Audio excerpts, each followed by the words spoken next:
So that's your r momentum equation. Now let's look at the theta momentum.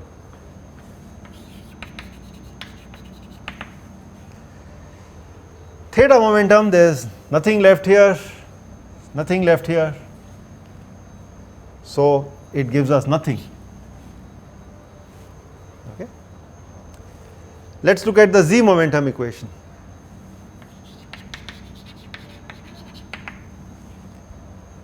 The z momentum equation, you see, Vr is already gone, so I don't have to worry about this term. So there is this del P del z.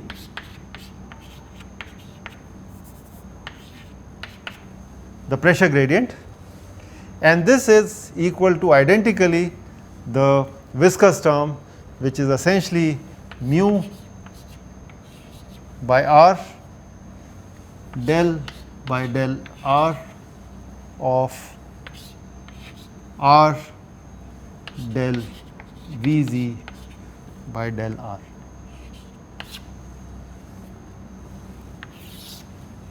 Okay. So let me number these equations. This is A and this is B. I already know P cannot be a function of theta because of axis symmetry. P cannot be a function of R. So P can only be a function of Z. Okay, so I know that P is only a function of Z. Therefore, my left hand side can only be a function of Z. This is the argument we used in the earlier lecture as well. Let's look at the right hand side.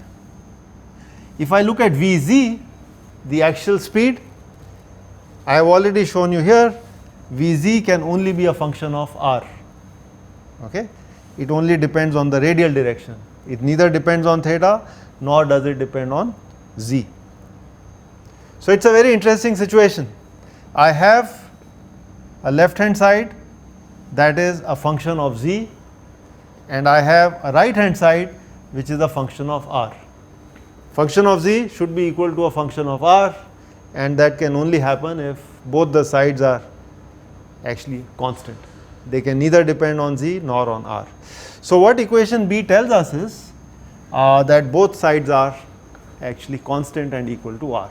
Okay, so if I look at equation number B,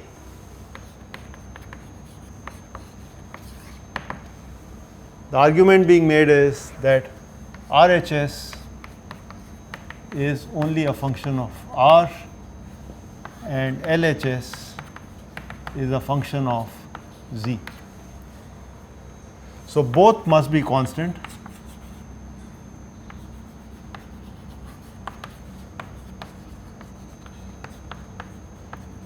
And let me call this constant as k. So therefore, what is being said is del P del Z is k. This is the pressure gradient.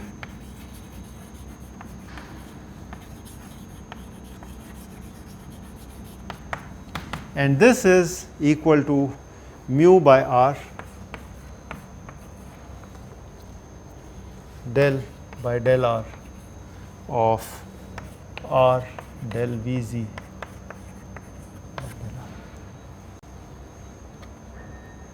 I can now integrate this equation in terms of k.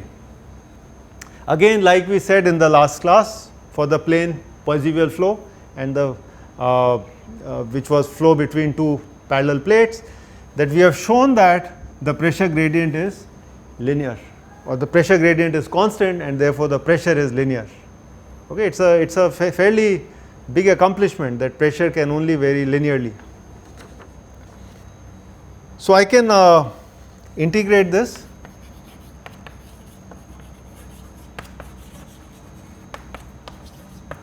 And I would be able to generate out of this that Vz is r square over k, r square times k divided by 4 mu plus C1 natural log of r plus C2. So if I integrate this equation, which you can, you are going to see a solution like this. Now this is a very strange situation. I need two constants, C1 and C2, but actually I have only one boundary condition, and that boundary condition is over here. So the boundary condition is that Vz at r equal to r is 0.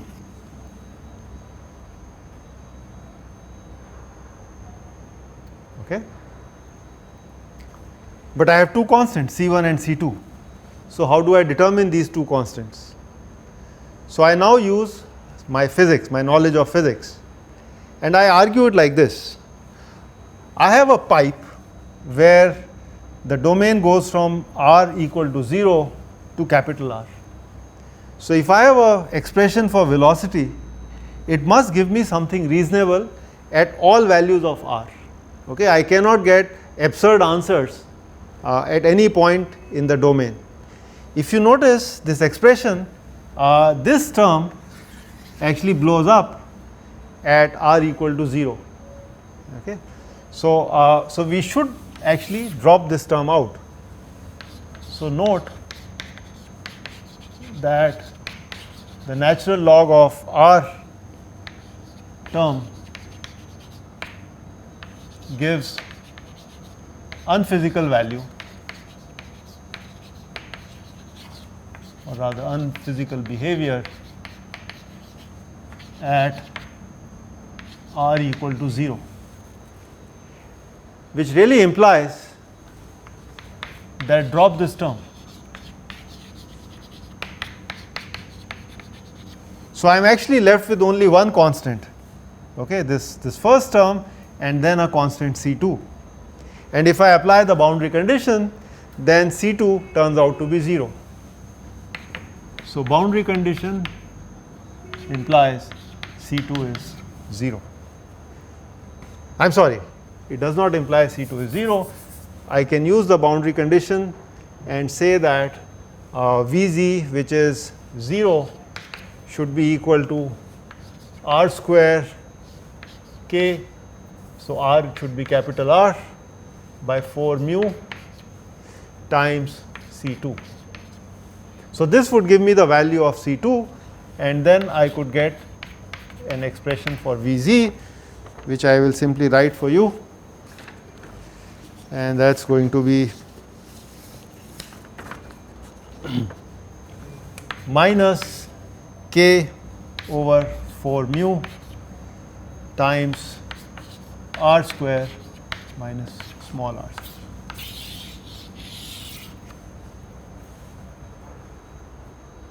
Okay. So the negative sign here in front of k, that shows that Vz is positive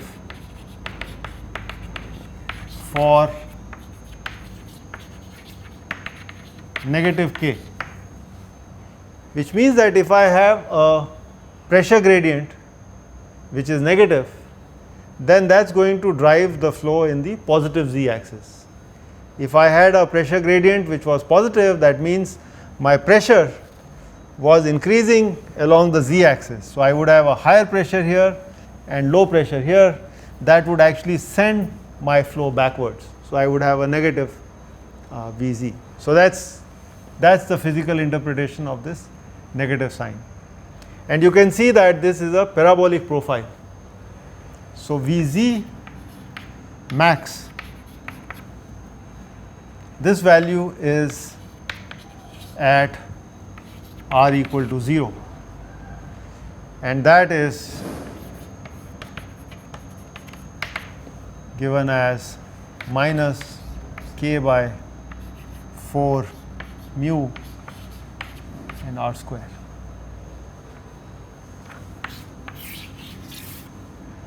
I can draw the profile for you, it's very simple. So this is my pipe.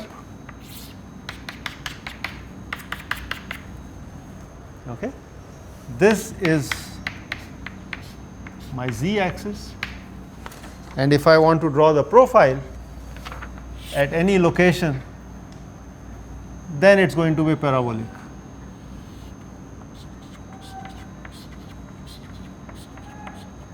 And this value here is what I have indicated, the Vz max.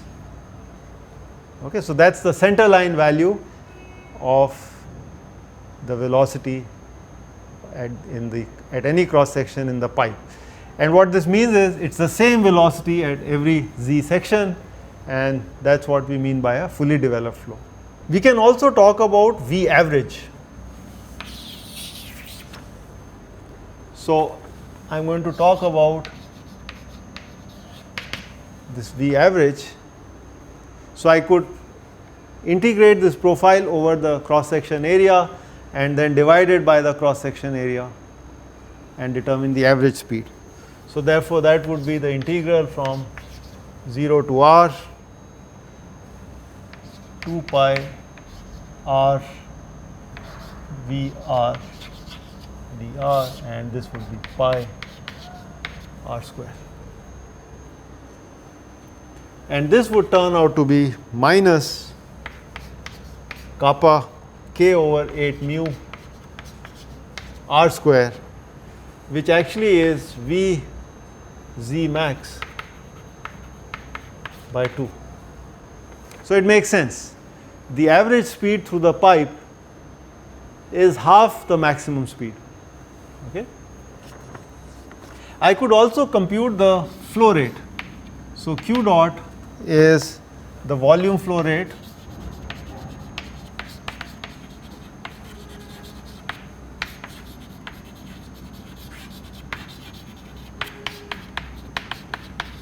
through the pipe, and that would be given as the area times, of course, the V average,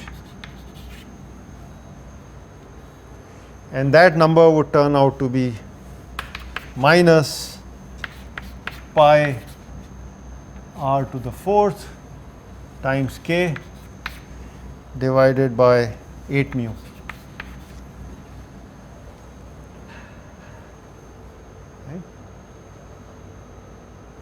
A very interesting expression. What this expression tells me is that Q dot is proportional to K. So if I want a higher flow rate, I can simply increase the pressure gradient. Okay, so what it translates to is that if I had a pipe and I wanted more throughput, then if I have a pump upstream of it, then I just increase the power setting of the pump so that I get a larger pressure gradient, and that is directly proportional to K. What is a little bit surprising is that Q dot is proportional to r to the 4th.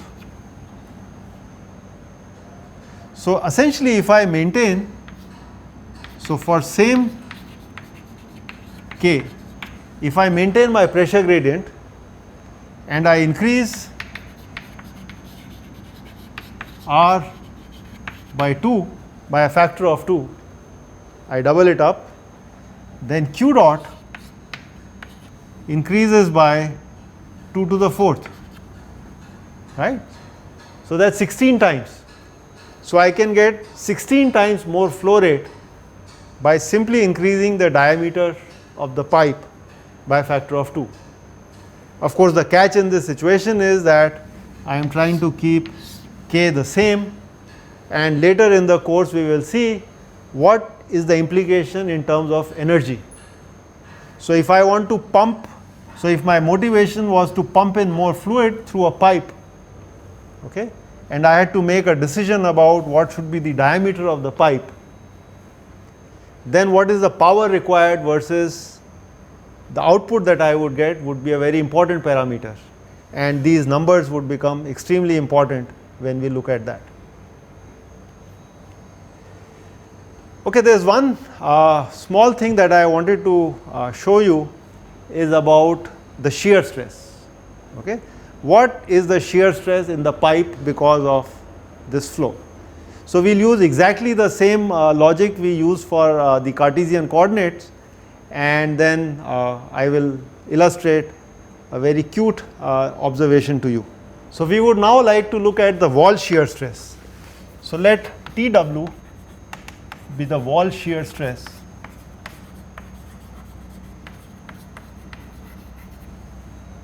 So let's see what the pipe looks like. That's your pipe. Recall this is your z-axis, and I am interested in a fluid element very close to the wall. In fact, I am interested in a fluid element at the wall. So I am interested in this state of stress.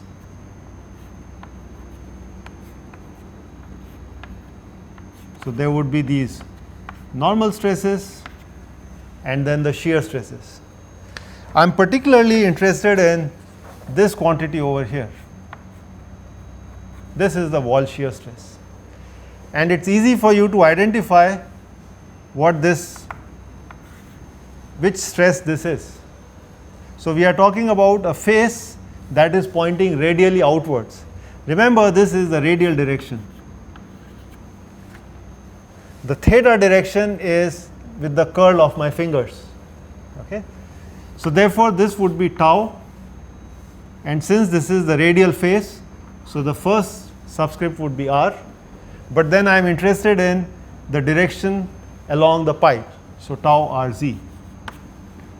If I compute tau rz at r equal to capital R, that's what will give me the wall shear stress. Okay? So let's look at what is tau rz.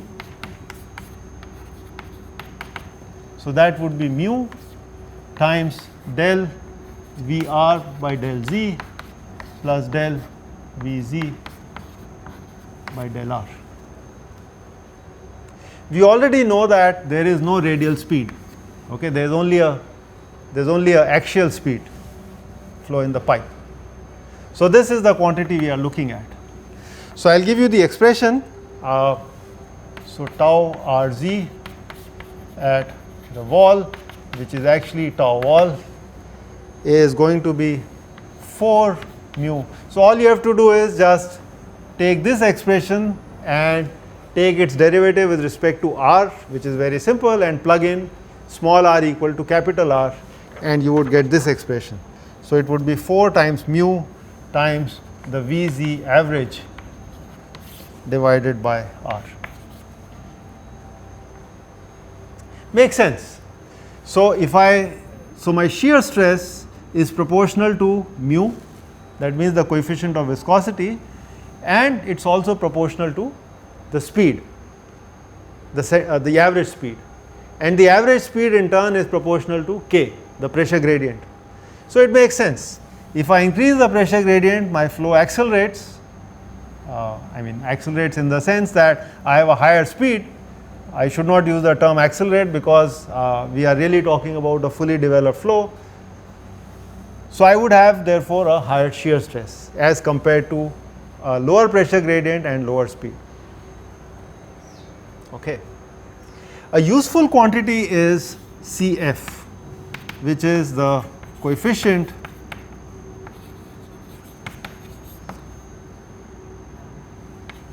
of friction. This is a non-dimensionalized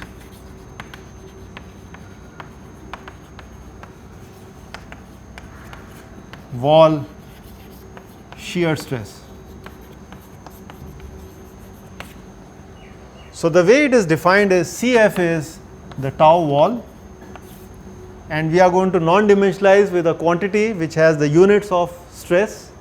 So as you know, dynamic pressure, so something like half rho, and then I could use Vz average whole squared. So this quantity here has the same units as the stress. Okay, that means Newton per meter square. Okay. So let's do that. So I take tau w and divide it by this quantity and it will turn out to be a number like this. So this would be 4 mu Vz average divided by half rho Vz average squared, and then of course another r coming from here. Okay. and of course this one would cancel out this Vz average. Now I am going to define something called a Reynolds number.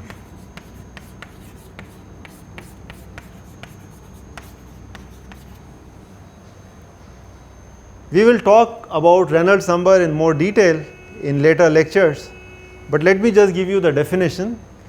This Reynolds number requires a certain length scale, so I will the abbreviation for this is RE, and this would be defined based on the diameter of the pipe. So let us define this as rho times the Vz average, the average speed through the pipe, times the diameter, and then a mu. Okay. And you can already see that there is some, if I try to club these quantities over here, because this d is twice r. Okay, so you are getting something like a factor with a Reynolds number. So you please work it out, and this quantity would turn out to be 16 by RED. So let me write this down for you, that Cf, which is the friction coefficient, that is 16 by RED. Okay. So what we can do is, we can actually make measurements. Okay. So I could actually set up a pipe, a horizontal pipe, and apply some pressure gradient across it. So I know the diameter, and then I could see what is the velocity I get at the average velocity in the pipe, measure it, and I could also measure the skin friction, okay, and plot it. So I want to show you what it actually looks like from measurements. Here's a diagram of Cf versus Re based on diameter.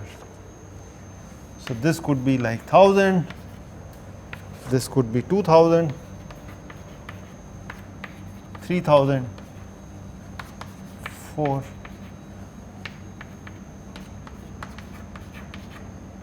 So I am making a very rough sketch just to give you an idea, and so on. In terms of the skin friction coefficient, suppose this value is 0.03, this is 0, and of course I could make 0.01, 0.0. If I plot 16 by RED, then I would get a line something like this.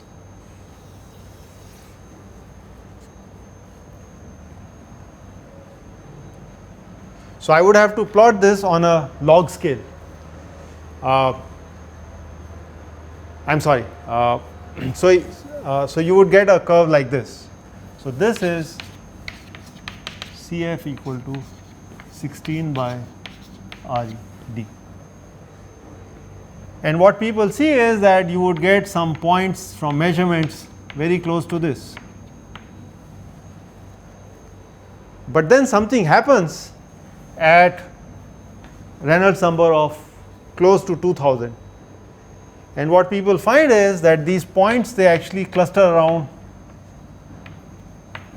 they deviate from this behavior, and then they follow yet another kind of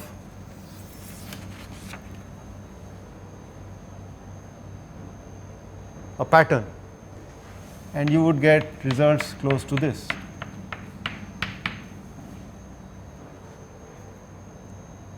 And people have tried to fit a curve to this, and they came up with that this behaves like 0.0791 RED raised to 1 by 4. Okay. So if you plot skin friction with Reynolds number, you get a very nice comparison with what we have shown through our analysis up to a Reynolds number of roughly 2000, and then after that something changes very radically. And what people have found is that this is a laminar flow, this is a turbulent flow, and this over here is a transitional flow.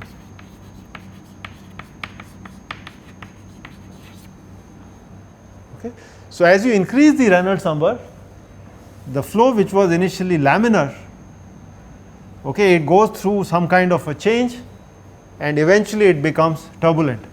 And a turbulent flow has a much higher skin friction as opposed to if the flow was actually laminar. Okay. The analysis that we have done is valid only for a laminar flow. The primary reason being that turbulent flows are by their very nature unsteady.